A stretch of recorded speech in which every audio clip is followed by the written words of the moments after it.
लाख बुरे हैं हम, पर तुम तो अपनी अच्छाई दिखाओ। हम बुरे नहीं थे, अब तुम याद करो। तुमने हर बार हमें बुरे वक्त में ही याद किया है। आज तो इसलिए बुरा बन गया हूँ क्योंकि तुम्हारा बुरा वक्त बीत गया है और अच्छा वक्त आ गया है। चांद उगता गया और सूरज ढलता गया। मैं ज़्यादा अच्छा बनने की कोशिश में सबकी नज़र में बुरा बनता गया। वक्त बुरा है साहब, मैं बुरा नहीं। और अगर मैं बुरा हूँ तो फिर कोई भी अच्छा नहीं। जब जब अच्छाई की खोज में निकला, दुनिया ने मुझे बुरा कह के पुकारा। और जब जब लोगों के बुरे वक्त में साथ दिया, लोगों ने मुझे बहुत अच्छा कह के पुकारा। दोस्तों, आज का यह वीडियो बहुत ही ज़रूरी टॉपिक पर है। अगर आपने इस वीडियो को अच्छी तरह से समझ लिया तो इसी वक्त से आपकी ज़िंदगी की आधी से ज़्यादा समस्या खत्म हो जाएगी और ज़िंदगी पटरी पे दौड़ने लगेगी और ज़िंदगी में अच्छा फैसला लेने लगोगे। बचपन में एक बार मेरे पिताजी ने मुझे कहा कि जा बकरी चराने के लिए एक लकड़ी खेत से ले आओ। मैं एक कुल्हाड़ी लेकर खेत में गया और पहला कुल्हाड़ी एक बहुत ही सीधे साधे पेड़ पर पड़ा। उस डाली पर कोई कांटे नहीं थे और उसको काटना बहुत आसान था। उसी के बगल में एक दूसरा बबूल का पेड़ था जो पूरा कांटों से भरा था। मैंने तो उस पेड़ के पास जाना भी ज़रूरी नहीं समझा। आखिर मैं अपने हाथों में कांटे क्यों चुभाऊं? अब इंसानों के साथ में भी बिल्कुल ऐसा ही होता है। जो इंसान टेढ़ा होता है उसको ज़्यादा डिस्टर्ब नहीं किया जाता है, उसको ज़्यादा तंग भी नहीं किया जाता है। आमतौर पर उसकी बातें मान ली जाती हैं। वही अगर कोई सीधा इंसान होता है तो उसको अपनी बात मनवाने के लिए पापड़ बेलने पड़ते हैं और अंत में उसको वही मानना पड़ता है जैसा लोग उसको मनवाना चाहते हैं। आज हम बात करेंगे कि बुरा बनना क्यों ज़रूरी है, टेढ़ा बनना क्यों ज़रूरी है और कैसे बने। ज़िंदगी में अगर आपने दो चीज़ों को सही समय पर सही ढंग से इस्तेमाल करना सीख लिया तो कभी धोखा नहीं खाओगे, कभी मन में पछतावा नहीं रहेगा। फिर चाहे लोग आपको टेढ़ा बोले या बुरा बोले, पहला चीज़ है हाँ और दूसरी चीज़ है ना। आप मुझे ये बताओ कि ये जो ज़िंदगी आप जी रहे हो वो ना आपको किसी बबलू के नाम पर मिली है, ना टोनी के नाम पर मिली है और ना ही किसी रानी के नाम पर मिली है। ये जो ज़िंदगी है आपकी वो आपके अपने खुद के नाम पर मिली है। ये हमारे बाप के नाम की भी नहीं है, उनकी अलग ज़िंदगी है और हमें अलग ज़िंदगी मिली है। जो आपका नाम है ना, उस नाम के हज़ारों इंसान हैं। इस दुनिया में आप लोग तो रोज़ फेसबुक इंस्टाग्राम पर सर्च मार के तो देखते ही होंगे। फिर कौन सी ऐसी चीज़ है जो आपको आपके नाम से अलग बनाती है? Your unique personality. और उसकी यूनिकनेस तब तक ही रहती है जब तक आप किसी और से प्रभावित होकर किसी और के बातों में आकर उनके जैसा ना करने लग जाओ। जिस टाइम पर आपने अपने यस और नो वाले डिसीजन को गिव अप कर दिया ना, उसी टाइम आपकी ये जो यूनिकनेस है वह ख़त्म हो जाएगी। अगर आपको लग रहा है कि कोई काम आपसे ज़बरदस्ती करवाया जा रहा है और उसमें आपकी खुशी नहीं है और वो आपके नज़रों में गलत है तो उसको वहीं पर गुड बाय बोल दो। लोग आपको टेढ़ा या बुरा बोलेंगे तो उन्हें बोलने दो।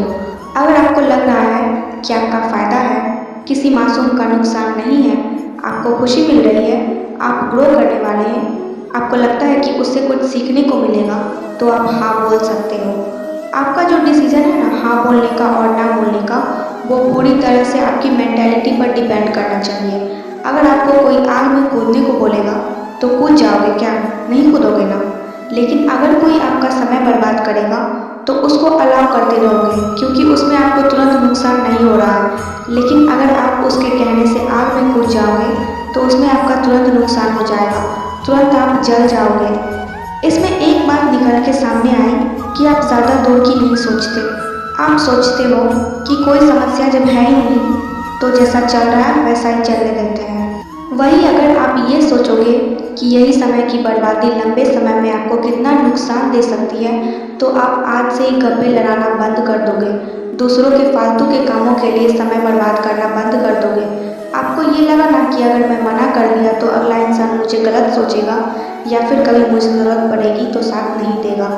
ये जो अकेले होने का डर है ना, वही लोगों के हाँ को ना और ना को हाँ में बदल देता है। और बदले में आपको क्या मिलता है? समय की बर्बादी और सामने वाले का काम निकल जाता है। वो अपना फ़ायदा लेकर निकल लेता है और आप पछतावे को लेकर बैठे रहते हो कि काश उस दिन मैं ऐसा नहीं किया होता। टेढ़ा बनना बहुत ज़रूरी है भाई, नहीं तो खड़े खड़े बिक जाओगे। अगर आप सॉफ्ट टारगेट रहोगे ना किसी के लिए तो आपको पहले ही निशाना बना लेगा। हाँ, मैं मानता हूँ कि सॉफ्टनेस ज़रूरी है दिल में, पर इतना भी बेवकूफ़ बनना ज़रूरी नहीं है कि अगला व्यक्ति कुछ भी बोल जाए और आप आंख बंद करके उस पर भरोसा करते जाओ। आप ये देखो कि अगर अगले व्यक्ति का नुकसान होता आपके साथ, तो क्या वो रुकता आपके साथ? अगर मैं ठीक उसको वैसा ही करने को बोलता जैसे वो मुझे करने को बोल रहा है, तो क्या वो भी बात मानता मेरी?